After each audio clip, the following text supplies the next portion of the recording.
जिन्ना की मौत के 73 साल बाद अब वो यूपी के चुनावों में आ गए हैं। समाजवादी पार्टी के अध्यक्ष अखिलेश यादव ने सरदार पटेल की जयंती के मौके पे पटेल का जिक्र करते हुए जिन्ना का भी जिक्र किया। उन्होंने कहा कि गांधी, नेहरू, पटेल और जिन्ना ने लंदन के एक ही संस्थान से डिग्री ली थी और उसके बाद उन्होंने आकर के आजादी दिलाई। बीजेपी इस पे अखिलेश यादव के ऊपर हमलावर हो गई। योगी का कहना है कि यह अखिलेश की तालिबानी सोच है। डेप्यूटी सीएम केशव मौर्य ने अखिलेश का नाम जो है अखिलेश अली जिन्ना होना चाहिए। बीजेपी के प्रदेश अध्यक्ष स्वतंत्र देव सिंह ने कहा कि शायद क्रिकेट में पाकिस्तान की जीत के बाद अखिलेश ने भी फुलझड़ी जलाई होगी। आखिर ये गड़े मुर्दे चुनाव में क्यों उखाड़े जा रहे हैं और कैसे उखाड़े जा रहे हैं, आइए देखते हैं इस रिपोर्ट में। सरदार पटेल की जयंती पे समाजवादी पार्टी अध्यक्ष अखिलेश यादव ने बताया कि गांधी, नेहरू, पटेल और जिन्ना सब लंदन के एक ही संस्थान से पढ़ के आए और आजादी की जंग लड़ी। सरदार पटेल जी, राष्ट्रपिता महात्मा गांधी, जवाहरलाल नेहरू, जिन्ना एक ही संस्था में पढ़ करके बैरिस्टर बन करके आए थे। एक ही जगह पर पढ़ाई लिखाई की उन्होंने, वो बैरिस्टर बनी, उन्होंने आजादी दिलाई। लंदन में 4 इंस ऑफ कोर्ट कहलाते हैं, जिनके नाम है ग्रेज इन, लिंकन्स इन, इनर टेम्पल और मिडिल टेम्पल। ये बैरिस्टर्स की पढ़ाई और ट्रेनिंग कराते हैं।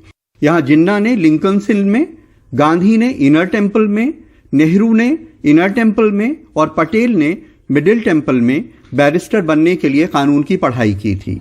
अखिलेश उसी का जिक्र करते हैं, लेकिन जिन्ना का नाम सुनते ही बीजेपी ने अखिलेश पे हमला बोल दिया। उनका वो विभाजनकारी मानसिकता एक बार फिर से सामने आ गई जब उन्होंने सरदार पटेल को जिन्ना के समकक्ष रख करके देश तोड़क जिन्ना को महिमामंडित करने का प्रयास किया है। मुझे लगता है भारत की जनता विभाजनकारी मानसिकता को कभी स्वीकार नहीं करेगी और उत्तर प्रदेश की जनता को हरगिज स्वीकार नहीं करेगी। अखिलेश पे हमले में डेप्यूटी सीएम केशव मौर्य और आगे निकल गए, उनको ही जिन्ना नाम दे दिया। जरूर कहना चाहूँगा, जो कल श्री अखिलेश यादव जी, जो मैं उनको श्री अखिलेश अली जिन्ना कहूँ तो कोई गलत नहीं होगा। समाजवादी पार्टी पूरी नमाजवादी पार्टी बनकर के देश के लिए बलिदान देने वालों का अपमान किया है। बीजेपी अध्यक्ष स्वतंत्र देव सिंह ने अखिलेश यादव पे हमला करने के लिए 2 ट्वीट किए। 31 अक्टूबर को पहले ट्वीट में कहा कि सरदार पटेल की जयंती पर जिन्ना का गुणगान क्यों कर रहे हैं। 1 नवंबर को दूसरे ट्वीट में कहा कि जिन्ना के प्रति इतना प्यार देखकर तो ऐसा लग रहा है कि भारत पाकिस्तान मैच के बाद 1-2 फुलझड़ी आपने भी जला ली होगी। जिन्ना ही नहीं, यूपी चुनाव में मुगल भी बुलाए गए हैं। गृह मंत्री अमित शाह ने लखनऊ में 29 अक्टूबर को जो कहा, उसका मतलब है कि जब 2017 में योगी सरकार बनी तब जनता को लगा कि मुगल हुकूमत खत्म हुई है। मगर बहुत सालों से उत्तर प्रदेश को ये एहसास नहीं होता था। मुगलों का शासन गया तब से, जब तक 2017 में भाजपा की सरकार बनी, ये एहसास नहीं हुआ कि बाबा विश्वनाथ, भगवान श्री कृष्ण और अयोध्या में रामलल्ला की भूमि है। अयोध्या को तो हर चुनाव में किसी न किसी तरह मुद्दा बनाने की कोशिश होती ही रहती है।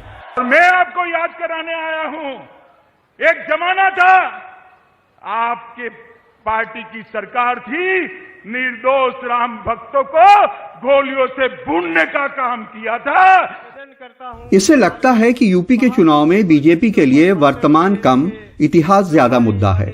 मिसाल के लिए, पहले मुगल शासक बाबर को मरे 491 साल हुए, आखिरी मुगल बहादुर शाह जफर को रंगून गए 163 साल हुए, जिन्ना को मरे 73 साल हुए, अयोध्या में कार सेवकों पे गोली चले 31 साल हुए। फिर ये गड़े मुर्दे क्यों उखाड़े जा रहे हैं? विपक्ष आरोप लगाता है कि ये असली मुद्दों से ध्यान भटकाने की कोशिश है। पेट्रोल डीजल 100 के पार है, यहाँ पे सिलेंडर 2000 के पार चला गया है। लोग परेशान हैं, लोगों को यहाँ पे रोजगार नहीं है, किसान यहाँ पे आत्महत्या कर रहा है, महिलाओं पे अत्याचार बढ़ा है, चिरहरण हो रहा है। इसके बारे में कोई चर्चा न कर ले, इसलिए वो जाति धर्म की राजनीति कर रहे हैं। इस चुनाव में पहले अब्बा जान आए, फिर चाचा जान आए, फिर जिन्ना आ गए हैं। अब इतिहास में बहुत सारे ऐसे कैरेक्टर्स हैं जिनका चुनाव में इस्तेमाल किया जा सकता है। मुरादाबाद में अनवर कमाल, हरदोई में आसिफ और लखनऊ में कैमरामैन राजेश गुप्ता के साथ कमाल खान, एनडीटीवी इंडिया।